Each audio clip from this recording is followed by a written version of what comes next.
Ever wonder what's really behind the headlines? Or why certain theories just won't go away? Dive into the world of the No Name Podcast, your go-to podcast for unraveling the mysteries of conspiracies, politics, and everyday life.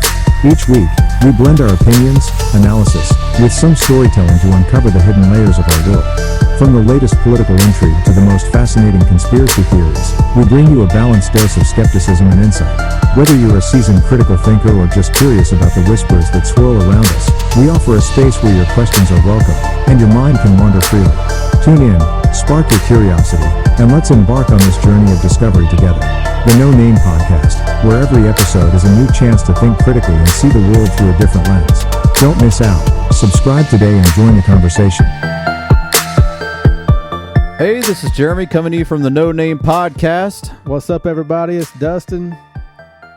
Moment of silence. And that's where Trey would have said something like, It's your boy Trey. "It's your boy." It's your boy Trey. Trey I is. just want to apologize in advance, people. If y'all hear my teeth chattering over here, it's because I'm freezing. Oh my gosh. It's literally 68 degrees in here. It feels phenomenal. It feels like it's 36 degrees in here. And he's wearing shorts. And a t-shirt. Yeah, I'm over here wrapped up in a Snuggie. A no-name Snuggie, you know? No name Snuggie. But Trey is off traveling or something, you know, having fun. I don't even know why he would travel around our, podcast timing.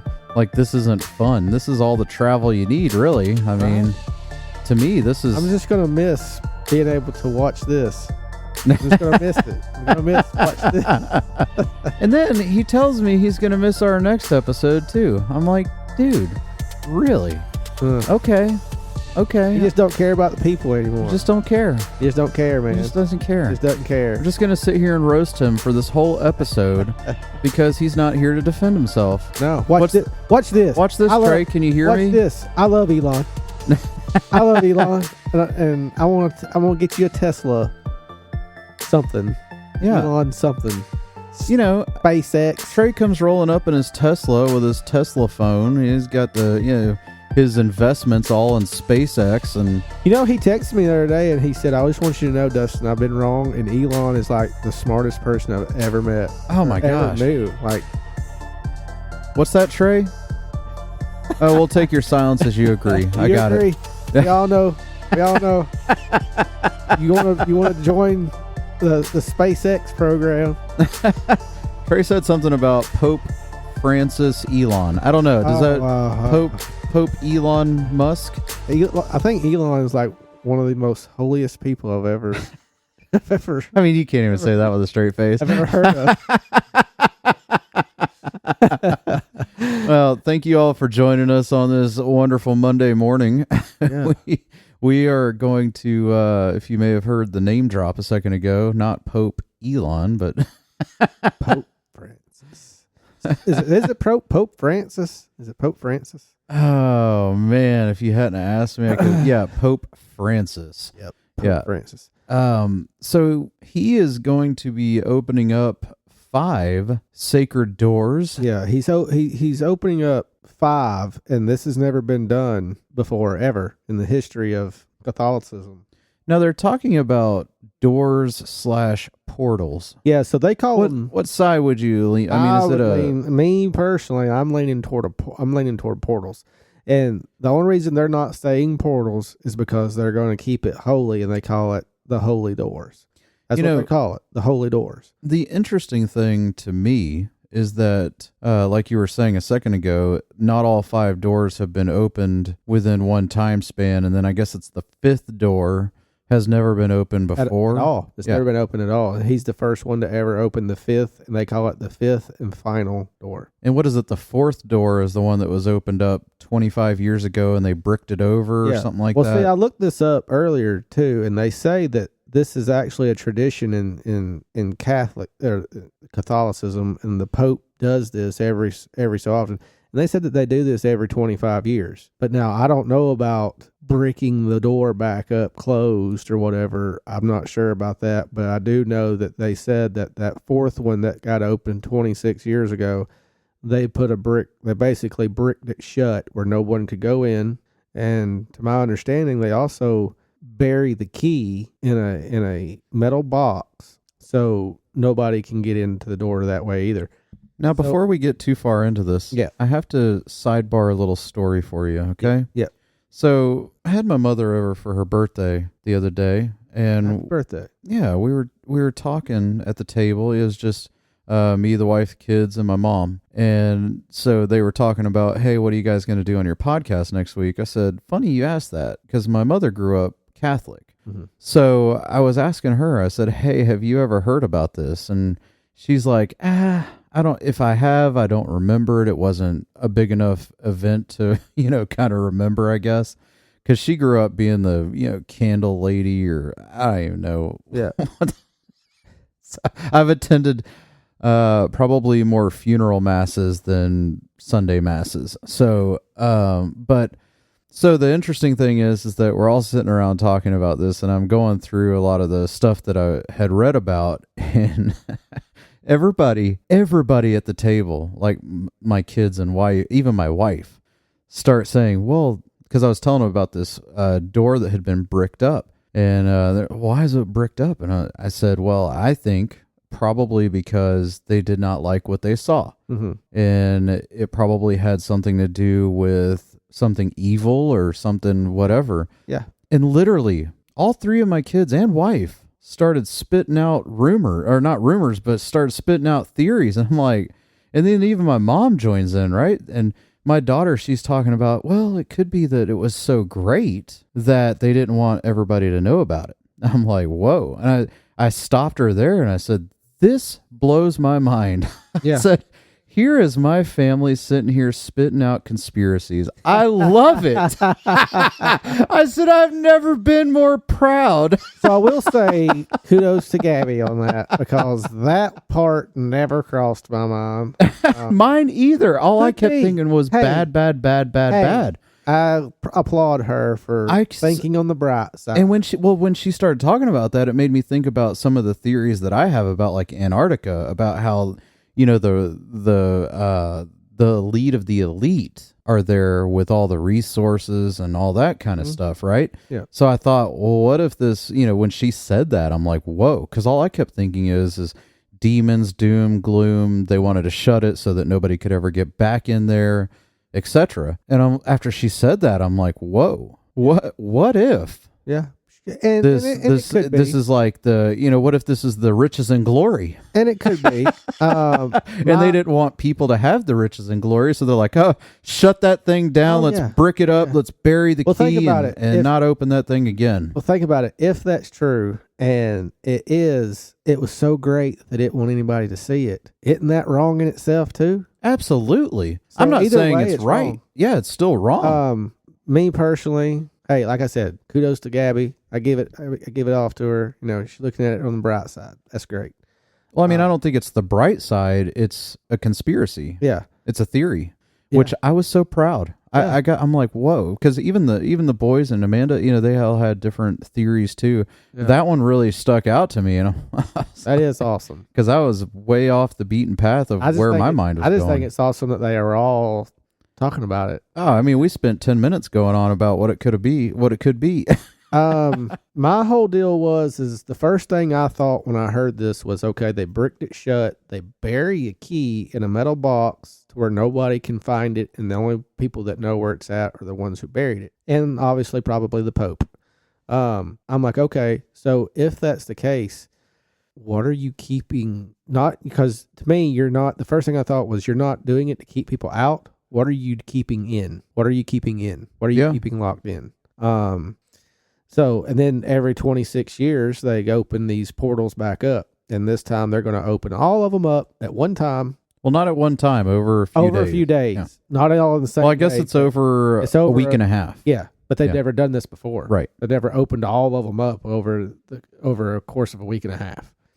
And my whole thing is if we're going to look at this spirituality or on a spiritual realm and a spiritual aspect and everything, it's kind of disturbing. It's somewhat scary because they call these the holy doors, but like I already said, really they're portals. So because he has to do these rituals as well. It's not just him opening up physically opening up doors. He's opening them up physically, but then he opens them up spiritually through rituals. Well, we go back talking earlier about, rituals and things like that. People look at that in such a negative light, and they automatically cast that with witchcraft and darkness and non-good things. But yet when the Pope does it, it's holy, and he's going to open up a holy door. But you wouldn't say the same thing if a pagan were going to do it. You would say, oh, that's evil. Okay, well, he's doing it. So are you therefore going to say this is evil? Because just because he's a pope doesn't mean that this is a good thing. You say what's bad for one would be bad for the other, correct? You would usually think so. Yeah. So if it's righteous and it's good for him to do this, would it have not been for them to do this as well? And they could have been doing something good as well. But if not, he could be opening up something very bad, and they're using this facade to say, oh, this is a good thing. This is a good thing. This is holy. This is a good thing. And it may not be. Yeah, I mean, who knows? Especially when he's locking the doors and they're physically locking a key. What are you trying to keep from getting out? Yeah, or getting in, depending on what's in it, and which is interesting. If this were holy, and if you're doing such a good thing and you're opening up a holy door, let's just say you're going to shine, the light from heaven is going to shine from this portal. Wouldn't you want to bless all these people if you're a holy man? Wouldn't you want to say, hey, everyone, come and look what I'm opening. Come and bask in the glory of the Christ. Instead, you're hiding it. Well, I think from what I've understood is that by him going in, he's the head of the Catholic Church. Mm-hmm. So by him going in there and doing whatever quote unquote ritual that he does, that is supposed to flow down to the believers. So they wouldn't technically have to be there, but I don't know why it would be done in secrecy. But I guess what do you call it? His team or his advisors, is that what I can't think of what, I think it's his advisors or something like that. I think those folks are part of it, like they're there, but I don't know if he goes in and closes the door like a confessional. I have no idea. So basically what you're saying is he is allowed to bask in the light of Jesus Christ because of who he is. Those other elites with him are able to as well because they're elites, but the people who are not elites would not be allowed to. Well, it's not that they don't bask in it. It's that whatever it is, the ritual of, I mean, let's just call one of them good health. Okay. Like one of the doors is good health doors. By him going in and him doing whatever ritual it is, he is basically channeling that stuff to, he would be the in-between God and the people. Right. Is how I kind of understood it. Now, again, I didn't grow up in Catholicism. I didn't either. My mom left Catholicism before I was born, and we went. She became a Christian faith, and so that's how I was born and brought up in. So my vast knowledge of it is not a lot, but I understand this after doing not a lot of research, but some research as being that he's basically the facilitator of getting it from whatever the ritual is to the people. Right. Now, I don't know how much truth there is to it, but that's how I understood it. Yeah. If that makes sense to you. Yeah. I completely understand it. And not to sound like a jerk, but the first thing I thought of when you said it flows down from him is I thought, yeah, crap flows south. See, I thought more of trickle down economics, you know? Yeah. And I shouldn't have said that because I'm not one of those people where I crap on other people's beliefs. At least I try not to. There's just a lot of things about Catholicism that raises a lot of questions for me, and I don't 100%. It's not that I even don't understand or don't agree with. It's just that to me it doesn't make sense. Well, you didn't grow up in it. I didn't grow up. So it's different because a lot of Catholics would look at you and I and say the same exact thing. They would. You're absolutely right. But there is a lot of things that we do that just don't make sense, or that they have a lot of questions with. When you grow up in it and you're kind of, it's ingrained in who you are. Yeah. I mean, it's like I've said about Christianity in general, and people thinking, oh, well, you believe in Bigfoot or aliens, that's just crazy. And then I said, well, we as Christians believe that a virgin woman got pregnant and gave birth to the Son of God. That doesn't sound crazy at all, does it? But we believe it to be true. Right. So, well, I mean, it's the same thing with Mormons or the Jehovah Witnesses, the holiness. They grow up in it. Yeah. And it's ingrained. So to them, it's just normal. Yeah. And for Christians, it's kind of normal for us that this is how you grew up. I think that there comes a time where you either question it or you dive in as an adult. And the people that I think have left one big religion for another one, those are the ones that question it and they're like, okay, I feel that this is better for me. I agree with this way of life better. Mm-hmm. And then that's when the change happens. Not to say that any one person's wrong. I mean, Catholicism could be the way. I'm not the one to say that it's not. It could be, but I think we've been missing out on not saying our Hail Marys. I mean, you could be. You never know. Yeah, it could be. I have another question, though, and I just thought of this. So this goes along with something that my friend brought to my attention today. Yeah, I did not know this. Apparently there's like during these, and I'm not sure if it's during these, maybe I shouldn't say that, but they also believe in a holy circle. So the Pope and the Catholics believe in a holy circle. And I just thought about this. If we take that and they say there's 5 doors, there's 5 holy doors, they're going to open up all 5 of them at one time. What's inside of a pentagram? 5 sides. 5-pointed star. Interesting. Then there's a holy circle. Yeah. I'm just saying. You know how I am. I try to put puzzle pieces together, and I try to. God, you're like that weird lady that put weird. the monster thing together, and she's weird. like, "Oh, this is the monster is the drink of the devil." And the entire time, but look, the entire time it's been fed to you or put onto you in a different outfit, right? Different costume, deceitfulness, so to speak. And I'm not saying that they are. I'm saying it's a possibility. It's a theory. And if that's true, and they believe in a holy circle and a 5 holy doors, just take off the holy part of it for a second and look. It's doors, 5 of them in a circle. To me, I don't know. There's something there. And especially whenever you look at, not everything about the Catholic religion has always been looked upon in a good light. Correct? Oh, definitely not. I mean, so people say, "Oh, well, witchcraft, paganism, so bad." Well, Catholicism hasn't always been looked at as good either. The Pope has not always been looked at in a favorable way. No, I mean, it's just like any other. I mean, you have bad priests, you have bad pastors, you have good cops, bad everything. So it's kind of the same scenario where you end up with the good people and the bad people. But you know, and I haven't said this on air, but I'm not ashamed of it. I have no problem talking about it. I've opened up to you and Trey before, about my gifts, so to speak. You know what I mean? So in the things that I have seen, I'm just going to say this, and I'm not going to say any more than this, but in the things that I have seen, and then I saw these things before I heard about this, to me, they just, there's things that fit, and they kind of go in hand. So, well, do you know anything about Pope Francis? I don't. Okay. Have you seen him? Mm-hmm. What kind of vibe do you get from him? I don't get much different than any of the others that I've seen. You know what I mean? Yeah. I get a sense of pretending, It feels a little weird to me. Yeah, he seems weird. I get a bit of a weird vibe from him. I get a feeling of I'm putting on a show type of deal. Yeah.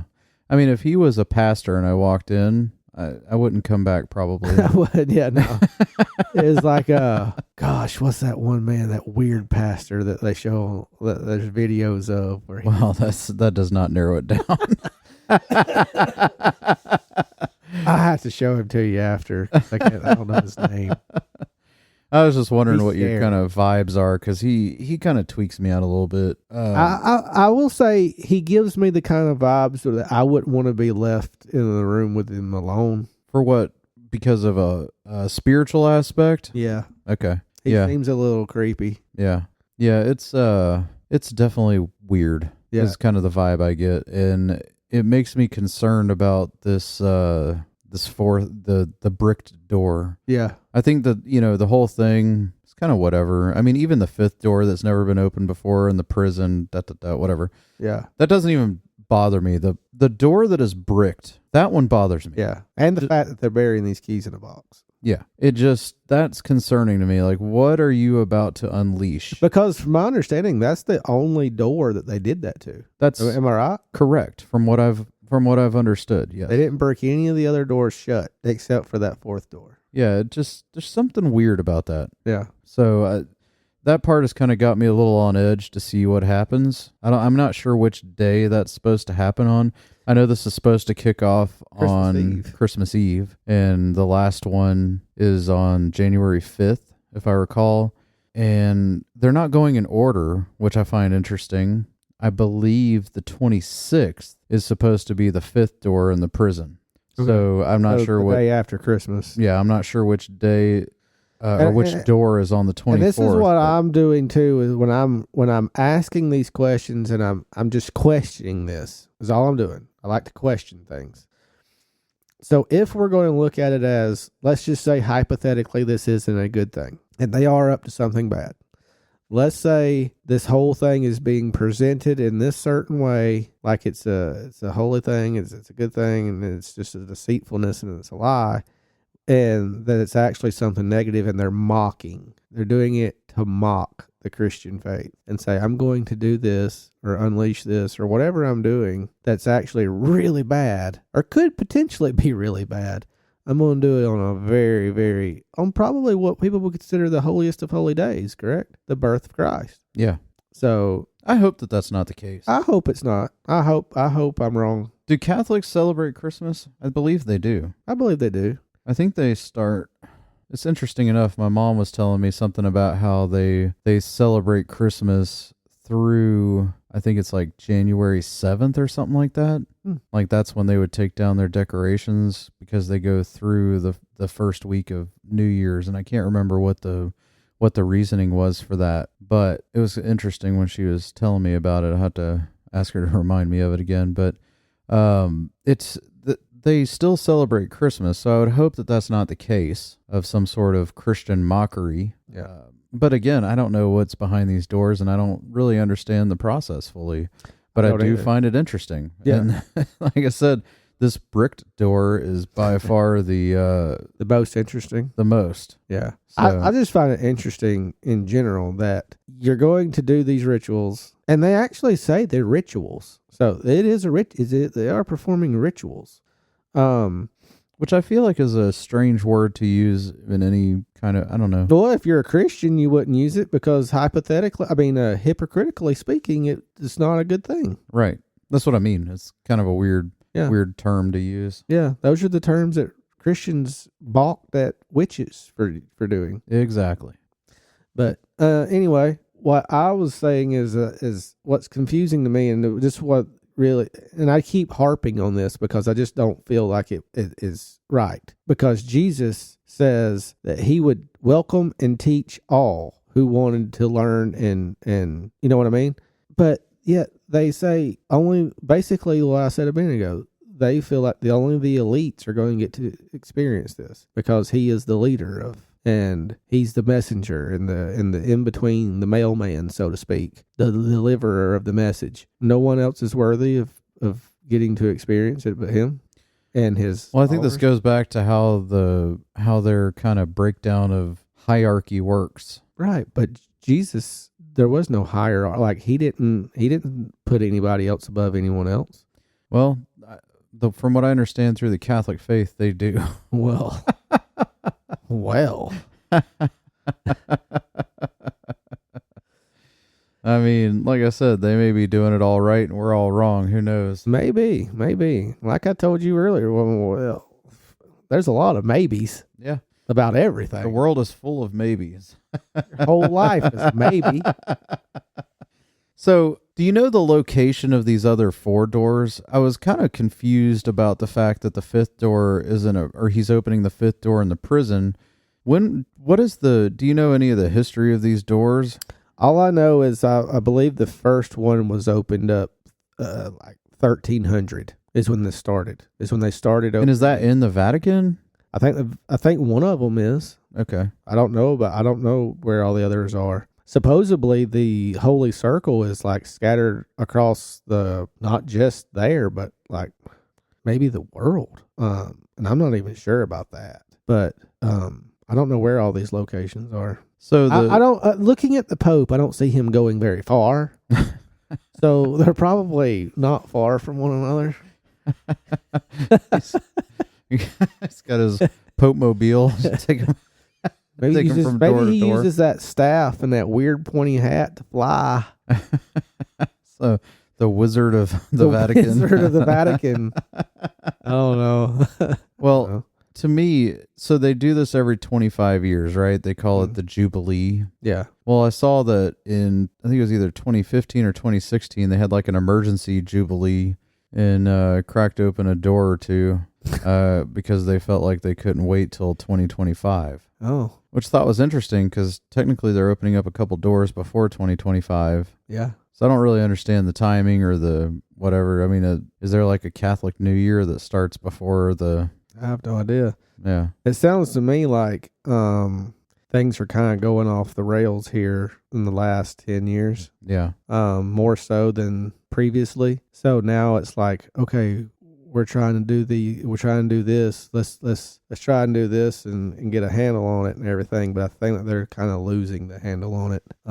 They can't really contain it anymore. You following me? Yeah. I don't. I think it's getting to where it's out of their hands. Well, it seems to me like the hierarchy of the Vatican and everything is a bit like politics. Yeah. And if they're dealing with anything like we've dealt with over the past few years in the United States with our politics, I can only imagine how much it is when you wrap religion into politics as well. Yeah. Well, I think that being anyway, I have I have my own thoughts.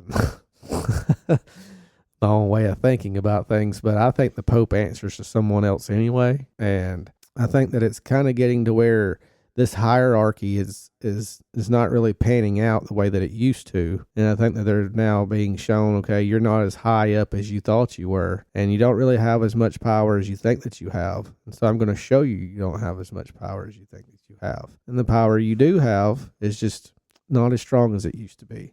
And well, the person or people that the Pope answers to doesn't like that either, obviously. And so now that he's not getting his job done anymore and everything, they're kind of starting to see. That's why they're opening these up sooner and sooner and sooner than they're supposed to be. It's why the timeline doesn't fit anymore. So looking at Father Google here. Yeah, Father Google.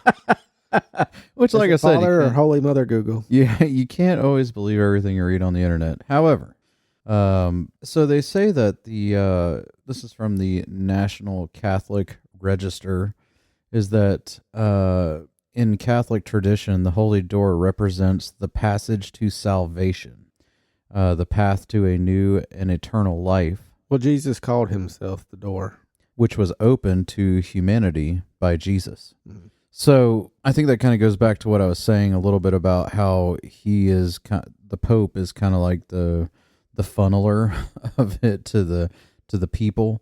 At least that's my thought. And then something else that's interesting, and I'm not sure if this is true or not, because again, it's on the internet. They're saying that the Pope basically uses a hammer to open the door. So I guess there's no knob or something. I'm not sure. And then after he goes through like that, it stays open until the last day of Jubilee. And then he's the last one to exit, and then they brick the door closed. So what I take from that is that they're actually bricking all the doors closed. Yeah. Which kind of makes me wonder about why so many people were talking about this one bricked door, if they're all technically bricked closed. Mm-hmm. I think it was mainly because it was the fifth and final door. There's not going to be a sixth door. There's not going to be a seventh. There's only going to be five. And this is the last one. No other Pope has ever opened up this fifth door. So do you think the fifth door is currently bricked? No, because I don't believe, because technically that portal's never been opened.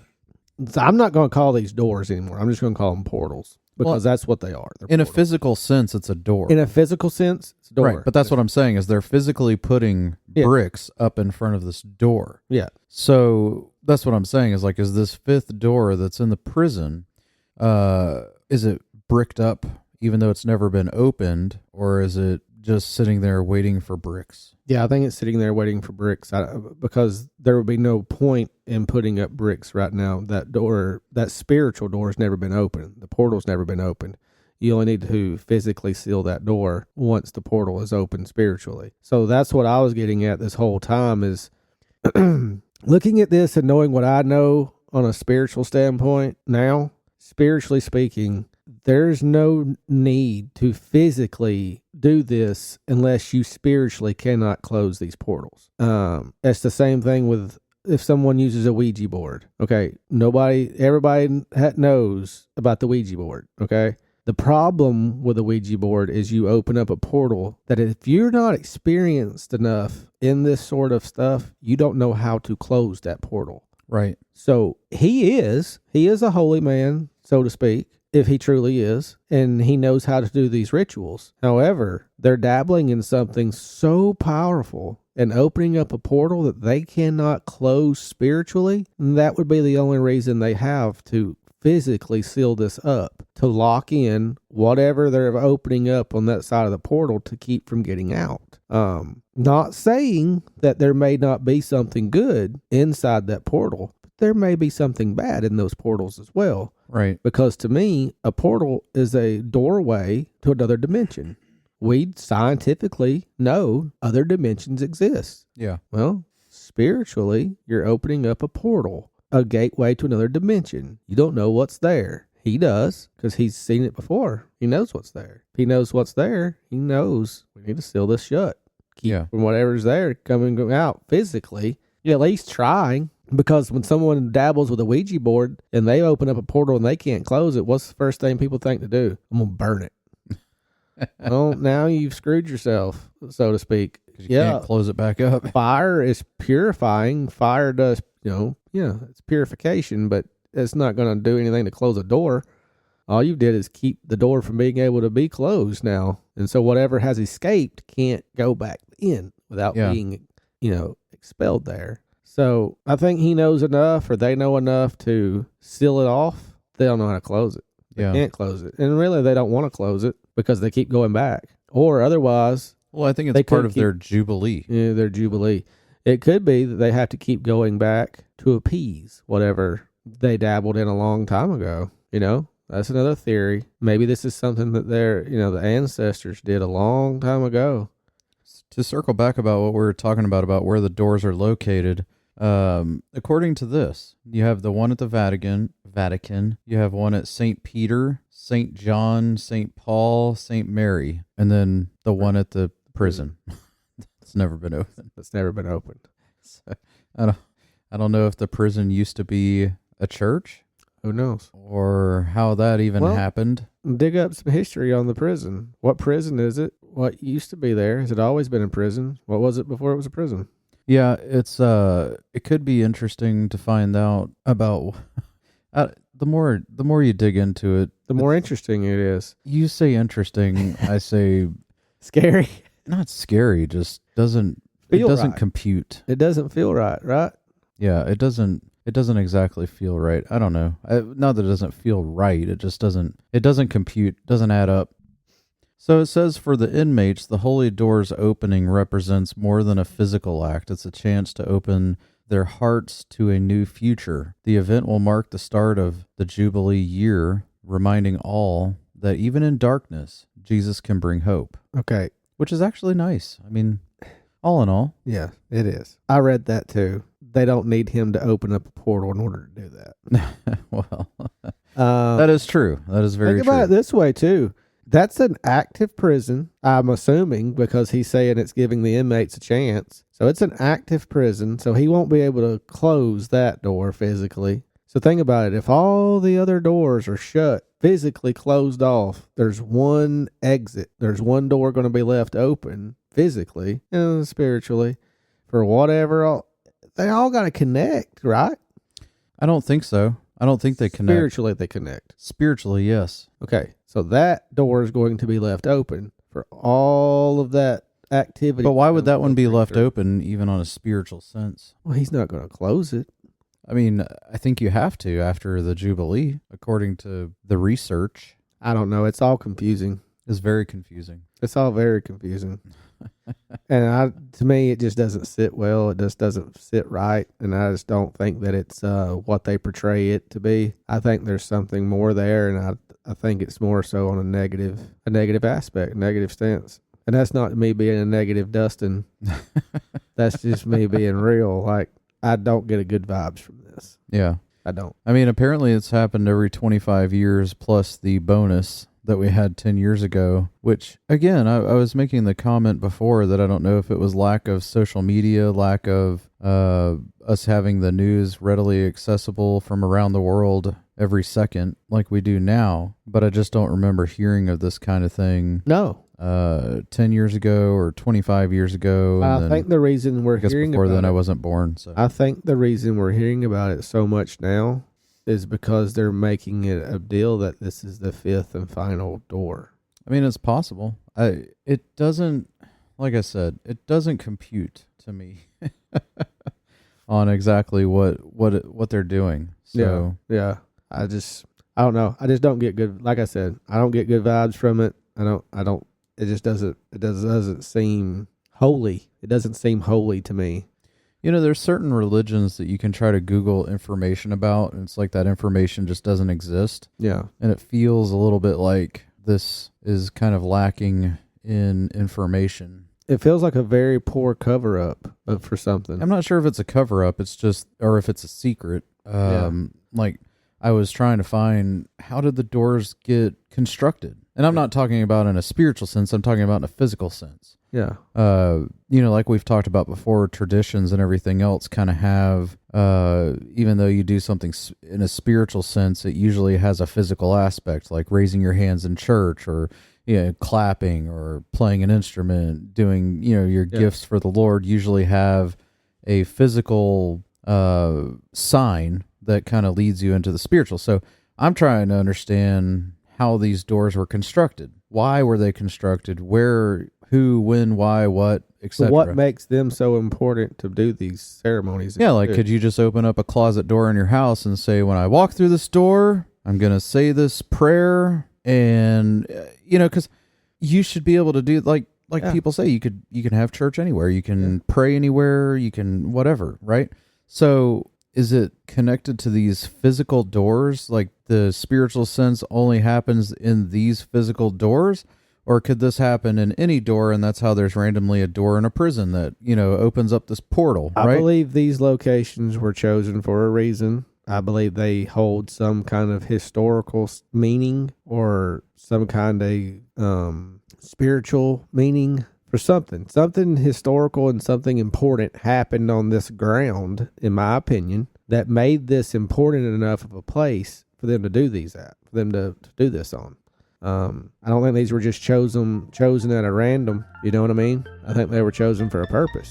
Yeah. And there's meaning there, and I don't know what that is. Like you said, it feels like a huge secret, and they're going to hold on to it. Yeah. Until whatever prophecy is fulfilled, or whatever's supposed to happen happens. I think I do believe that there is significance behind this fifth and final door. Yeah. And I don't know what's going to happen. I don't know what it is. Like, I don't know. But I just don't believe that this is anything good. Well, I guess as a Christian people, we just have to pray it out and hope for the best. Yeah. I mean, I do. I have faith I have faith in my God. I have faith in Jesus and light, and the light's going to prevail above all. But it doesn't mean negative and bad things aren't going to happen. Yeah, absolutely. And I know that. I just don't feel anything good. Well, hopefully we can kind of get some answers through this. Yeah, I think all we can do now is wait it out and see what happens. Yeah, I'm interested to see what the first of the year brings. I guess it'll start Christmas Eve and then work its way into the beginning of January. I don't know if we have any concrete. I feel like as much as they've advertised it, we'll probably have some headlines. Not that you trust that, but kind of what you feel in a spiritual sense will be, I think, the real. I think it'll probably be broadcast.